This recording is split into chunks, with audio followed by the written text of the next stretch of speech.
Hi everyone, welcome to Kino. My name is Kino. Today, we have a bit of a different video than we normally do. Normally I make videos talking about things I want to talk about, giving my opinions and having all kinds of fun like that. Today is a bit different. Today is a video for the people, and it's going to be about somebody that I think we all know and love if we've clicked on this video. That is Francis Ford Coppola. Recently, I believe on February 23rd, Francis took to Instagram to go ahead and post a Q&A, and so I just kind of want to share it with everybody else here because I know not everyone follows Francis on Instagram and not everyone has the time to go through his comments and see all of his replies. And so that's what I did for you. I went through all of the comments here and looked at all of his answers, and I'm going to share them with you. And for the most part, I'm not really going to chime in much. I'm just going to tell you what is said, and maybe I'll give you some extra information if I have it. But otherwise, let's just dive right in. So, Francis Ford Coppola said, "Ask me anything in the comments below. I will attempt to answer what I can and ask away they did." So we're going to start off with some more personal anecdotal things. Then we're going to get to some advice and then some kind of future questions. So let's go ahead and let's start out there. So I compiled a couple of personal ones. So this person asked, "It's me and at Gillian Bui, 18th birthday. Can we hit a happy birthday?" They said happy birthday. That's not really a Q&A, but you know. Candido Dam said, "Do you still use different color socks?" And Francis says yes. I don't know what that refers to, but if you know, you know. Then Jonah Ray said, "What's your favorite ice cream flavor?" And he says pistachio. All right, we got some interesting stuff going on. Let's keep it going. Some more personal stuff. Liam Quain asked, "What's your favorite sandwich?" And Francis said that he eats a muffaletta from Central Grocery. And I don't know what those ones stand for, but Central Grocery, no, I don't know. All right, whatever. That's where he gets his sandwich, and that's the sandwich he eats. Then the other one asked, DW Johnson 18 says, "Will you wish me a happy birthday today?" He's asking a bunch of people, asking for happy birthday, and he says happy birthday. And then we have Jay Spencer 8. "What is your favorite pizza toppings?" Francis says his favorite pizza toppings are pomodoro, basil, and mozzarella. So there we go. All right, so that's kind of the personal stuff. We're going to move on a little bit further to get more interesting anecdotes. So, did you ever work with or meet John Wayne? Francis says, "He once lifted me up off the ground and I was amazed. His chest was like a barrel." All right. Next up, can you recall your time spent with Jim Morrison and especially Rain Manzarek at UCLA? Jim Morrison, well, we'll go ahead and give his answer. Jim was a very warm and kind person, very considerate, interesting, and had a strong interest in philosophy. One night, they brought me their record, and I listened to Light My Fire. 2 years later, they were a big deal. So Jim Morrison is the lead singer of The Doors. I'm guessing Ray Manzarek is probably a member of The Doors as well. And when I guess they went to UCLA together, and they played him a record, and they became a big deal 2 years after the fact, which is pretty sweet. Nathan Fat Girl says, "What part of Italy does your family come from?" Mine comes from Bergamo. Francis Ford Coppola says that his comes from Bernalda. All right. Are you still part of the North Beach Citizens? This is asked by Lulu Fo. I went to the first dinner for a fundraiser, and that's when I met you. You were so fun, and the meatballs and pasta were amazing. Francis simply answers yes at North Beach Citizens. Now, North Beach Citizens is actually, let me go ahead and get you this. North Beach Citizens is a program that Francis started back in 2001 to help out lower income families for North Beach and San Francisco. And he started in 2001, and he's still in it. He's still going, which is pretty sweet, pretty awesome and amazing, actually. And then we have another one. The Skylar Stone says, "Are there any scenes in Godfather Part 1 where a considerable amount of improv ended up in the cut?" Francis said that Marlon improvised the bit where Vito puts orange peels in his mouth and bears fangs at his grandson. I'm sure you know what that is. I put that one kind of closer up because I feel like a lot of people know that part, is that Brando was incredible, and he did a little improv there, and it was such a great scene. One of my favorite scenes of The Godfather. Antonella Katina 104 says, "Did you watch Jonathan Glazer's The Zone of Interest? What did you think about it?" Francis says, "I was very impressed." The Zone of Interest came out last year at the end of December. Recently, Jonathan Glazer won an Oscar for the film and actually used his platform to talk about the ongoing issue in Palestine, and it's very admirable, without a shadow of a doubt, and Francis liked the movie, so there you go. Chris Vasconcelos asks, "What's his favorite Brazilian movie?" Francis says it's Antonio das Mortes. Now, Antonio das Mortes is also known as the Dragon of Wickedness against the Holy Warrior. It's a 1969 Brazilian Western film directed by Glauber Rocha. It's interesting because it's described as a Western film, but it also takes place after World War II, but there you go. If you're interested in it, check it out. I'm a filmmaker from Roman Shuvo says, I'm a filmmaker from Bangladesh. As a filmmaker from a third world country, what advice would you give me to sustain my filmmaking career? Francis gives me the advice to go to visit your own city, Dhaka Louis Khan's National Assembly Building of Bangladesh, for inspiration as to what art is and can do. It was really cool to see Francis answer questions like these because you can tell art means a lot to him and he looks at it from all different kinds of places.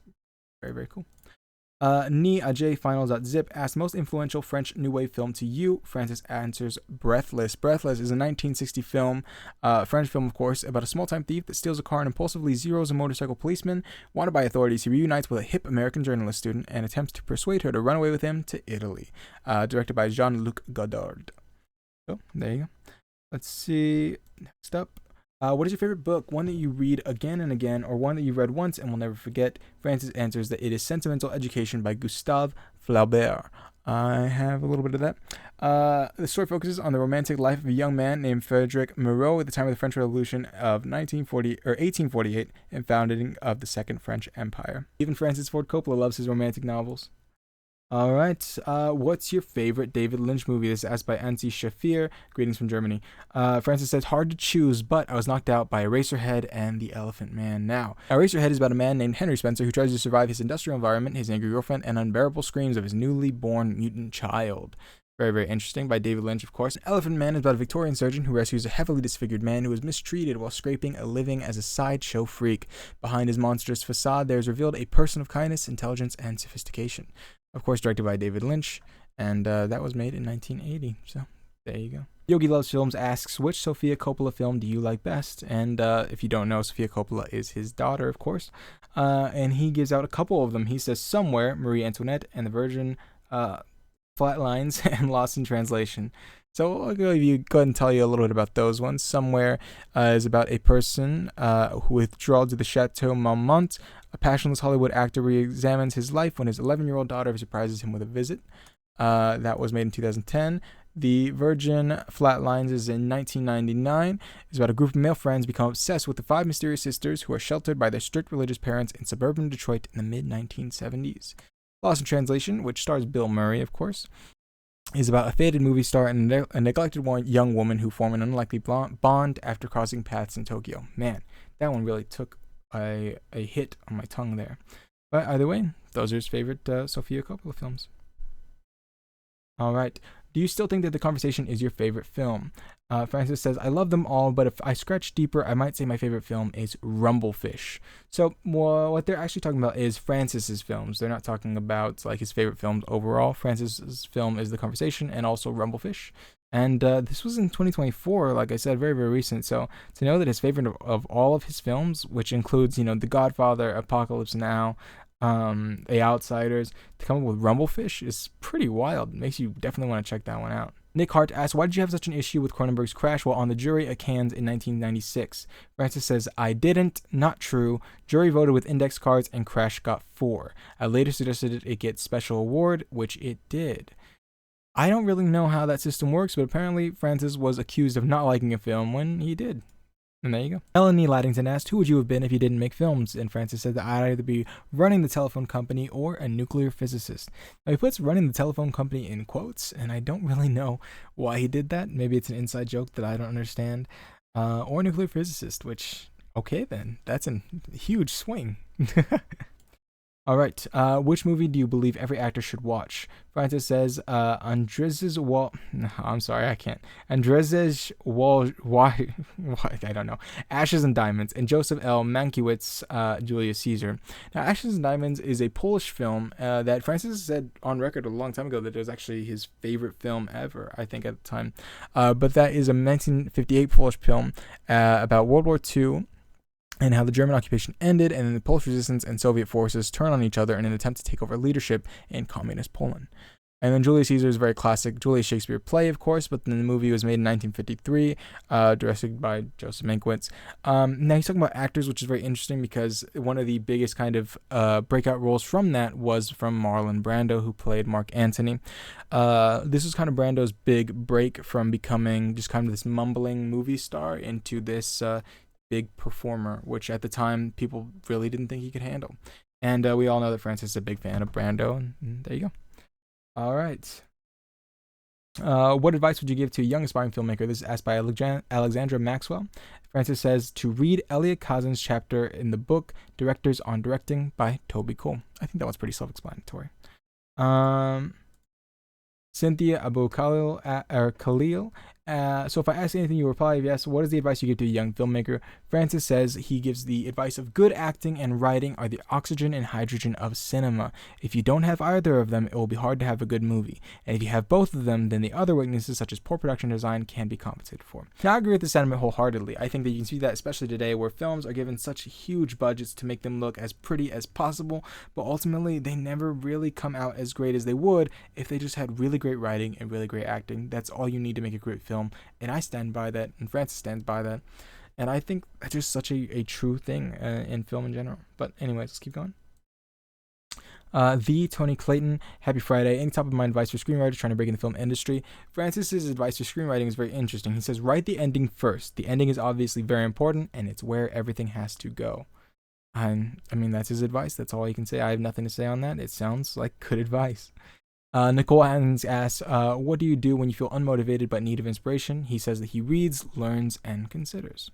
There you go. Tyree Bro says, hi, Mr. Coppola. I'm Tyree. I run a film club at my school. Huge fan of your work, and I was just wondering if you had any advice for two high school seniors trying to make a film. Thanks and Godspeed, Tyree. Francis' advice is very, very cool. I think that it's very direct. He says, first, write a one-act play for an audience, which I think is genius. I think that starting out from just kind of the small scale what you can do and then working it into doing bigger and better things is great advice. And Brad Hensel says, what is the best advice for any aspiring filmmaker? He says, I believe that filmmaking, like most things, is a game you should play with all your cards and all your dice and whatever else you've got. And I'd admire it, definitely. Okay, this one's a long one. It's asked by Will Galperin. In the 1991 documentary Hearts of Darkness, a filmmaker's apocalypse, directed brilliantly by your wife Eleanor, you shared a visionary outlook on the future of filmmaking and its potential for inclusivity. You said to me, the great hope is that these little 8mm video recorders and stuff have come out, and some just people who wouldn't make movies are going to be making them. And suddenly one day some little fat girl in Ohio is going to be the new Mozart, and make a beautiful film with her little father's camera recorder, and for once the so-called professionalism about movies will be destroyed forever, and in reality it will really become an art form. That's my opinion. Reflecting on the evolution of filmmaking and content creation since then, particularly with the advent of digital technology and platforms that democratize media production, how do you feel about your statement today? Has this hope materialized in the way you envisioned, and in what ways do you see the landscape of filmmaking have changed or stayed the same? Francis answers very briefly, but gives a good answer. He says, I feel this prediction has come true and will keep coming true as filmmakers give us access to worlds not previously available to us. There you go. That's a very interesting question about independent filmmaking and the fact that everyone has access to make a film now. It doesn't matter who you are. You don't need much to be able to make a film like you did back in the day where film just costs so much to do. You need a whole crew and everything. Now you have a phone. You can make a film. And ultimately, I think that the hope is that it starts to become less about money and more about just art. And there you go. All right. Jabsy asked a very interesting question about how he casts his movies. How do you cast your movies? Do you have your best picks returned for callbacks to see if they have chemistry, or do you cast them from their individual auditions? Francis says, regarding casting, I never make detailed notes because the type of person who sticks in your mind has that unique ingredient which also sticks in the audience's mind, which I think is genius. I think that ultimately you can write all the notes you want, but when you really enjoy someone, especially as an actor, you will know them. You will definitely remember them. You don't need to write notes about their performance unless they did something very specific you liked, I suppose. But yeah. Now, this is a very heavy, weighted, interesting question. It's asked, what are your thoughts on AI in filmmaking? And Francis gives a very elusive answer, but a very creative answer that I think that only Francis could really give. He says, I have a very strange thoughts on AI. It has to do with my own opinion of what consciousness is.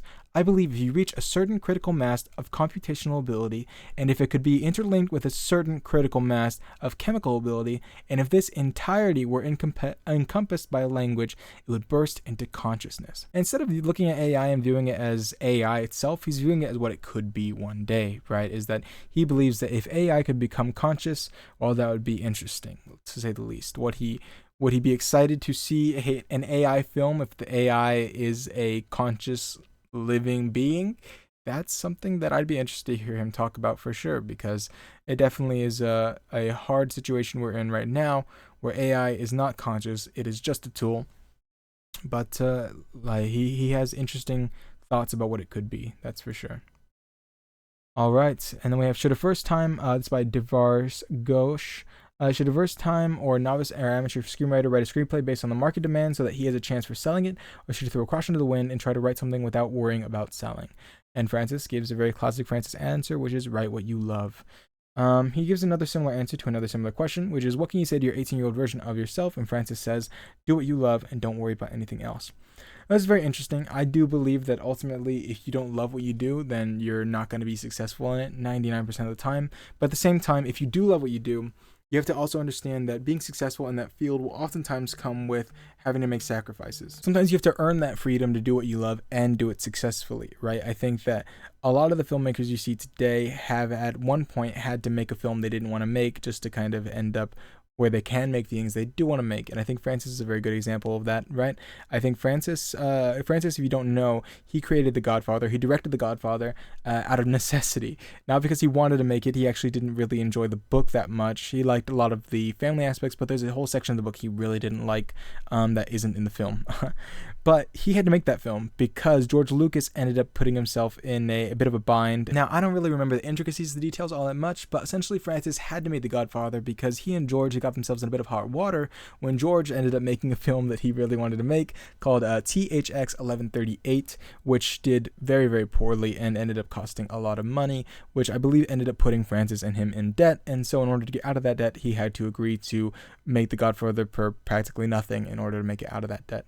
Again, I don't remember that entirely verbatim, but I do know that that is pretty much how it went. And so you can see that even for Francis, he ended up having to make things he really didn't want to make at the time, just in order to make sure that he could get himself above water and make things in the future that he does want to make. And so I think that ultimately there's a two-part of that. I think that doing what you love is important. If you don't love what you do, then you're never going to be great at it. That's for sure. But I also think that sometimes you will have to do things that you don't love in order to do things that you do love. But maybe you're lucky and you don't. Anyways, last but certainly not least, what are your predictions for the future of cinema asked by Asjad.cj. Francis says that my hunch is that we're on the verge of a golden age of wonderful, illuminating cinema seen in large theaters. And certainly, if you would have said this 2 years ago, I would say that you're crazy, but things are looking bright. Things are looking real good after the last year that we had with such great films, and now such great films that are coming up on the horizon. I really do think that Francis is correct and that we can be seeing some incredible things going forward. And I think that pendulum has I do believe the pendulum is swinging back the other way. And here's hoping this golden age will last forever. Either way, everyone, that has been the Francis Ford Coppola Q&A for 2024. It's been a pleasure. I hope you learned some fun things and had a good time. Of course, I recommend following Francis on Instagram so you don't miss out in the future. But either way, I'll be back and giving you more of his answers one day anyways, if not. Like I said before, this is my film channel, Kino, where I talk about film and TV and stories and directing and acting and all kinds of good things like that. So if you want to see more of that, be sure to snap on that subscribe button. And if you want director's Q&As condensed down for you, well, then I'm good for that too. But either way, everyone, it's been a pleasure. Have a great rest of your day, and I will see you later.